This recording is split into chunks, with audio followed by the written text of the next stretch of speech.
Hey guys, welcome back to my channel. Today is Monday and I am here with Lecture Monday. So, our second last crop is wheat, scientifically known as Triticum aestivum, with chromosome number 2n is equal to 42. So, in the world, in terms of area and production, wheat ranks first and therefore it is known as king of cereals, while in India it stands second after rice. The word cereal was derived from a Roman word ceres, which means goddess of grain. Now, wheat contains a spongy protein which is important in baking, that is, in bakery products. So, the spongy protein is gluten, which is a colloidal complex of gliadin and glutenin. Now, gluten is somewhat harmful for children's health, whereas wheat protein is also rich in niacin and thymine content. Now, Perling index. Perling index determines the hardness of grain. Grain कितना hard and all. तो जितना ज़्यादा PI का value होगा उतना lower kernel hardness होगा. Now, permanent adventitious root. Now, these develop just below the soil surface after the appearance of first leaf. मतलब कि कौन सा stage हो गया? CRI, crown root initiation stage हो गया. And these roots are known as clonal roots. Now, inflorescence of wheat is also known as ear or spike and seed is also known as caryopsis. Mustard intercrop में लगा सकते हैं wheat के साथ. Test weight of wheat is 40 grams and the Phalaris minor is 2 gram. And what is Phalaris minor? Phalaris minor is the major weed of wheat. Now, gene responsible for dwarfiness in wheat is Norrin 10. This is a Japanese variety isolated by Dr. Bolog in 1960 at Mexico. Now, in the year of 1963, some of the dwarf, photoinsensitive, high-yielding Mexican varieties were introduced as Loma Rojo, Sonaro 63, Sonaro 64, Mayo 64, which were imported by then Minister of Agriculture Sri C. Subramaniam. Now, these were commercially cultivated in India in the year of 1965, मतलब introduce के 2 साल बाद. And these varieties were responsible for the great green revolution in India. Now, in terms of area and production, area में UP stands first, followed by MP and Punjab. For production, UP, then Punjab and then Haryana. And productivity में Punjab highest है, that is 45 quintal per hectare, followed by Haryana. सी area में third में था Punjab, production में second में आ गया, productivity में फर्स्ट में आ गया. अब प्रोडक्टिविटी में फर्स्ट में क्यों है? क्योंकि पंजाब में जितना भी वीट है वो इरिगेटेड एरिया में है, मतलब वहाँ पे हम लोग इरिगेशन कराते हैं तो फेलियर बारिश का से कोई लेना देना नहीं है, तो प्रोडक्टिविटी बढ़ जाता है. And it is highly dependent on the fertiliser consumption, so वहाँ पे फर्टिलाइजर भी अच्छे से मिलता है, so that's why Punjab. Now classification, common bread wheat या फिर ब्रेड वीट जिसको बोलते हैं that is triticum aestivum, durum या macaroni wheat that is triticum durum, emmer wheat that is triticum dicoccum, to most triticum monococcum and triticum aegilopoid. Now common wheat. Common wheat is hexaploid, 2n is equal to 42. Now this is imported species but mostly grown in India. These occupies 87% of the area. Wheat का जो total area होता है उसमें से 87% में कौन सा variety लगता है? ब्रेड वीट लगता है. This is good for chapati and bakery products. Now this was introduce by Borlaug from Mexico and इसीलिए इसको मैक्सिकन ड्रॉफ वेराइटी भी बोलते हैं. And this was majorly responsible for green revolution. Now durum wheat, मतलब कि macaroni, which is tetraploid, 2n is equal to 28, used in suji, semia preparation. Now these occupies 12% of the wheat area and these are particularly grown in central and southern India जहाँ पे rainfed condition होता है. Now durum का दो variety, Jayraj and Malvika. Now the third one, emmer wheat, triticum dicoccum. These are tetraploid, 2n is equal to 28 again. Now these occupy just 1% and confined to Gujarat, Maharashtra, Andhra Pradesh, Karnataka and Tamil Nadu and suitable for preparation of South Indian dish upumav. Now the diploid species Triticum monococcum and Triticum aegiloploid, 2n is equal to 14 for both. Now the origin place of wheat is Southwest Asia, that is Turkey. अब irrigation कब कब देना है? This was given by RBL Bhardwaj. The 6 stages are CRI, tillering, jointing, flowering, milking and dough. Now CRI, crown root initiation. This is at 21st day after sowing and most critical अगर पूछा जाएगा सिर्फ तो that is CRI. Now what is CRI? This is the transition zone between root and shoot. Now, tillering after 40 to 45 days of sowing, jointing 60-65, flowering को boating stage भी बोलते हैं, that is up to 80 to 85 days, milking 100 to 105 days, and dough stage up to 115 and 120 days. So, the dough stage refers when the milky fluid in the wheat grain turns hardened, मतलब वो जो हल्का hard हो जाएगा grain तब का.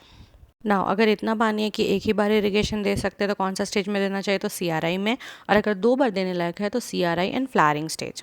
Now climate के हिसाब से क्या होता है, ये C3 लॉन्ग डे प्लांट होता है, तो इसके लिए कौन सा टेम्परेचर सूटेबल होगा, cool and moist weather vegetative stage के लिए, and warm and dry for the grain formation stage. Now the booting stage.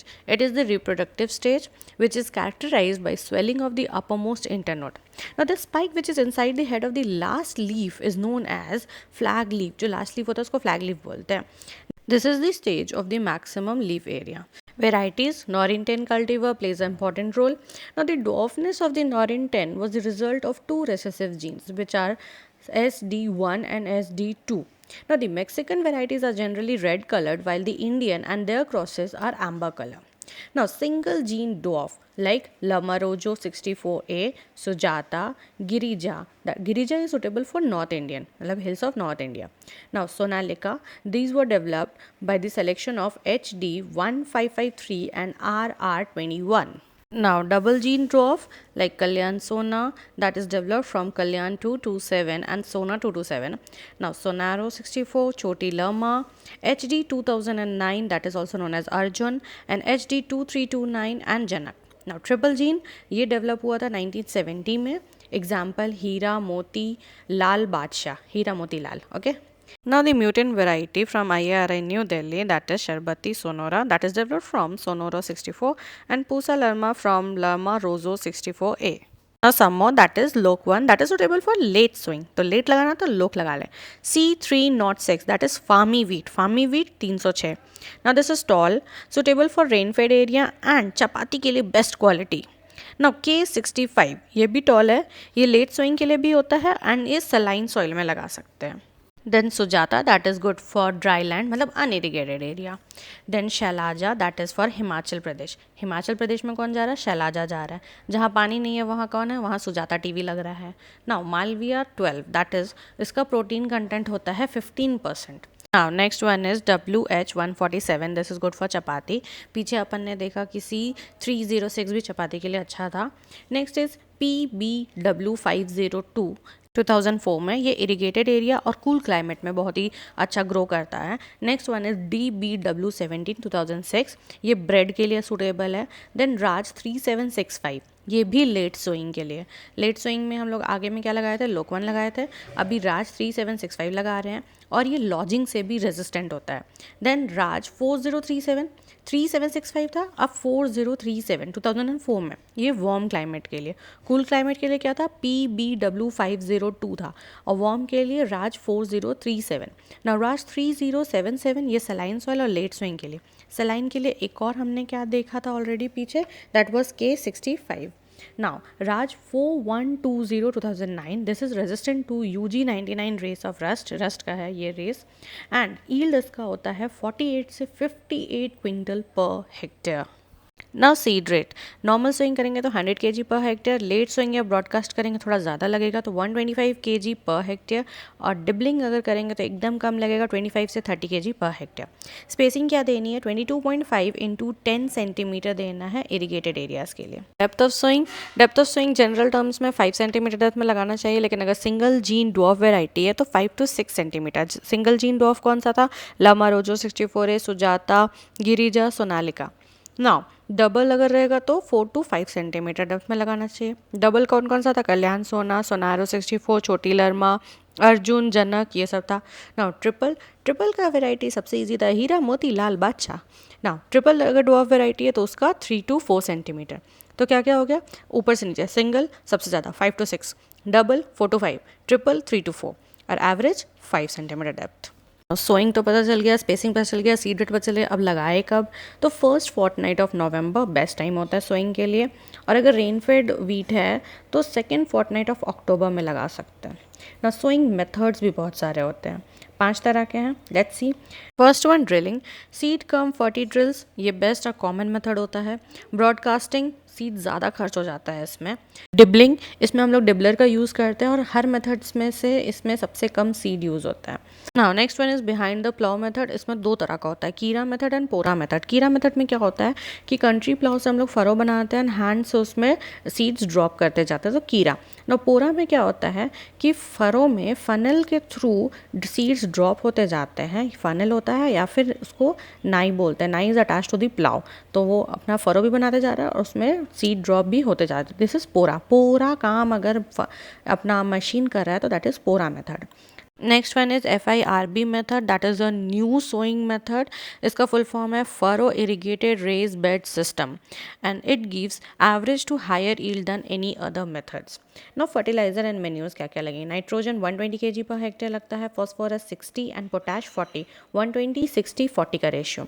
No dose क्या क्या देना है, तो नाइट्रोजन स्प्लिट डोज में देना है, हाफ डोज हम लोग को nitrogen and full PNK basal में दे देना है और बाकी बचा हुआ हाफ नाइट्रोजन हमें ड्रॉप ड्रेसिंग में देना है, जो कि फर्स्ट इरिगेशन के टाइम पे होता है। और अगर रेनफेड कंडीशन है तो पूरा नाइट्रोजन पूरा P और K डाल दो, should be placed in the soil before sowing only, sowing के पहले ही डाल देना है इसको। एंड रेनफेड एरियाज में स्प्रे कर सकते हैं अपन thiourea at the rate of 0.5% standing crop में, और ये 10 से 15% ईल्ड को बढ़ा देता है। Last topic that is weed management. तो अब 2 तरह के वीड्स होते हैं, monocot weeds and dicot weed. दोनों को मैनेज करने का तरीका अलग अलग होता है। तो let's see monocot weed, that is phalaris minor, जो कि I already told you that is a major weed of wheat. So इसको कंट्रोल करने के लिए isoproturon at the rate of 0.75 kg AI per hectare 30 to 35 days, मतलब first irrigation के बाद डालना होता था। लेकिन अब डॉक्टर RK मलिक हिसार में जो है, उन्होंने बताया कि इससे अब जो ये वीट है वो आइसोप्रोट्यूरॉन से रेजिस्टेंट हो चुका है। तो आप क्या यूज़ कर सकते हैं, सल्फोसल्फ्यूरॉन यूज़ कर सकते हैं at the rate of 20 gram पर हेक्टेयर, और मेटासल्फ्यूरॉन यूज़ कर सकते हैं at the rate of 4 gram पर hectare. Next weed is avena fatua, that is also known as wild oat. And इन दोनों को कंट्रोल करने के लिए अपन पोस्ट इमरजेंस में ट्रिब्यूलिन का यूज़ करते थे, बट अब ये बैन हो चुका है क्योंकि इसमें कार्सिनोजेनिक प्रॉपर्टीज होते हैं। Now the dicot weeds, that is chenopodium album, anagallis arvensis, melilotus species etcetera. इनको कंट्रोल करने के लिए अपन डाल सकते हैं 2,4-D ester salt as post emergence, that is 30 to 35 days after sowing at the rate of 500 ml per hectare. किसको कंट्रोल करने के लिए, डाइकॉट ब्रॉड लीव्स वीड को कंट्रोल करने के लिए। नाउ अगर डॉर्फ वेराइटी है तो हम लोग 2,4-D डालेंगे, कब, 30 to 35 डेज में, क्योंकि अगर एक हफ्ते भी पहले डालेंगे ना तो ईयर मैल फंक्शनिंग हो सकता है वीट में। Now, best part, let's do a quick revision. Botanical name common bread का क्या था, Triticum aestivum था। Origin क्या है, south west Asia that is Turkey में है। Flowering portion of the wheat को क्या बोलते हैं, स्पाइक और ईयर बोलते हैं। मैकरोनी वीट का साइंटिफिक नेम क्या है, ट्रिटिकम ड्यूरम है। Emmer wheat, triticum dicoccum. Suitable late sowing variety क्या है, Lok one Raj 3765 Sonalika. Now row to row spacing क्या होना चाहिए, 22.5, और प्लांट टू प्लांट कितना था, 10 सेंटीमीटर, किसके लिए, इरिगेटेड एरिया के लिए। Now most critical stage for irrigation CRI 21 days. Now gene responsible डॉफनेस के लिए नॉरिन 10 है। मिमिक्री या मेजर वीड वीट का क्या है, फेलारिस माइनर है। नाउ टेस्ट वेट कितना होता है, 40 ग्राम होता है, और फेलारिस माइनर का कितना होता है, 2 ग्राम होता है। Drift hazard into adjoining pulse crop due to the spray of 2,4-D, तो 2,4-D करोगे तो अगल बगल वाले क्रॉप्स भी खराब हो जाते हैं। Now triple gene drop varieties क्या कहते हैं, हीरा मोती लाल बादशाह थे। Now central zigzag axis of wheat को क्या बोलते हैं, रैचेस बोलते हैं, जो जिगजैग बीच में दिखता है उसको रैचेस बोलते हैं। फ्रूट टाइप कैरियोप्सिस था। नाउ मैन मेड पहला सीरियल जिसमें वीट यूज हुआ था दैट इज ट्रिटिकल, तो इसका क्रॉस क्या होता है, वीट इंटू राई। नाउ ट्रिटिकल का एक वेराइटी है DT46। नाउ टेम्परेचर जर्मिनेशन के लिए क्या चाहिए, 20-25 डिग्री सेल्सियस चाहिए। प्रोटीन कंटेंट वीट में कितना होता है, 8 to 11% होता है। World staple food grain crop कौन सा है, वीट है। प्रेजेंटली जो इंडियन वेराइटीज है उसमें कौन कौन से जीन होते हैं, RH1 एंड RH2 होते हैं। वीट प्रोटीन जो कि एसेंशियल होता है ब्रेड क्वालिटी के लिए, चपाती के लिए, वो क्या होता है, कौन सा प्रोटीन होता है, ग्लूटीन होता है। ग्रेन के लिए सेफ मॉइस्चर कंटेंट स्टोरेज के लिए क्या होना चाहिए, 10 to 12% होना चाहिए। चाहिए। ट्रिटिकम एस्टिवम को किसने इंट्रोड्यूस कराया था इंडिया में? एनी बोलडॉग ने कराया था मेक्सिको के। Now moisture content harvesting stage के लिए क्या होना चाहिए? 25 to 30%, मतलब 25 to 30% में हम लोग हार्वेस्ट कर रहे हैं और उसको स्टोर करा रहे हैं 10 to 12% में। नाउ ट्रिपल जीन डॉफ वेराइटीज़ कब रिलीज़ हुआ था? 1970 में रिलीज़ हुआ था। स्टेट जहाँ का प्रोडक्शन सबसे ज़्यादा है and area, that is UP. Now Karnal बर्न के कारण एक्सपोर्ट क्वालिटी वीट का बहुत ज़्यादा इन्फ्लुएंस होता है। Now the dwarfing agent for the wheat crop is cycocel. Dwarfing agent क्या है? साइकोसील है। ऑब्जेक्शनल वीड क्या है?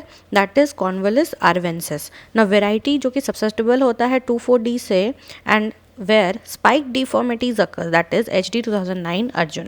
Now primary root जो होता है wheat में that supports and nourishes the plant at initial stage, that is seminal roots.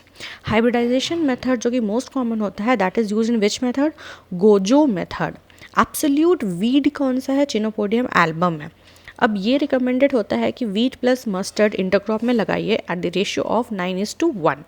Bio fertiliser जो वीट के लिए सुटेबल है that is azotobacter. Multi line in weeds are produced by back cross breeding. अब कुछ बहुत ज़्यादा weeds के नाम थे, तो मिमिक्री वीड और मेजर वीड कौन सा है? फेलारिस माइनर है। ऑब्जेक्शनल वाला कौन सा है?